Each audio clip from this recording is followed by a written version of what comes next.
তারা গঠনমূলক, মেধাভিত্তিক, একাডেমিক রাজনীতি চায়। ডাকসুর ফলই সেই বার্তা দিয়েছে। সংশ্লিষ্ট সূত্র বলছে, এই ডাকসু নির্বাচনে জামায়াত পুরোপুরি সংগঠিত হয়ে মাঠে নামে। দায়িত্ব দেওয়া হয় তাহেরকে, সমন্বয় করেন শীর্ষ নেতারা। ভোটের দিন সকাল থেকে রাতভর পুরানা পল্টনের কার্যালয়ে বসেই নির্বাচন পর্যবেক্ষণ করেন মিয়া গোলাম পরোয়ার সহ কেন্দ্রীয় নেতৃত্ব। বাংলাদেশের কমিউনিস্ট পার্টির নেতা রুহিন হোসেন প্রিন্স নির্বাচনে প্রশাসনিক কারসাজির অভিযোগ তুললেও শিক্ষার্থীদের রায় মেনে নিয়েছেন। তার ভাষায়, গণ অভ্যুত্থান উত্তর তরুণ প্রজন্ম কি ভাবছে, কোন পথে হাঁটছে, সেটা আমাদের বুঝতে হবে। নাগরিক ঐক্যের মাহমুদুর রহমান মান্নাও বলেছেন, ফল মেনে নেওয়া ছাড়া উপায় নেই।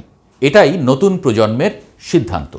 এই ভোটে জেনজি প্রজন্মের চিন্তা স্পষ্ট হয়েছে। তারা পুরনো রাজাকার গালি রাজনীতি শুনতে চায় না।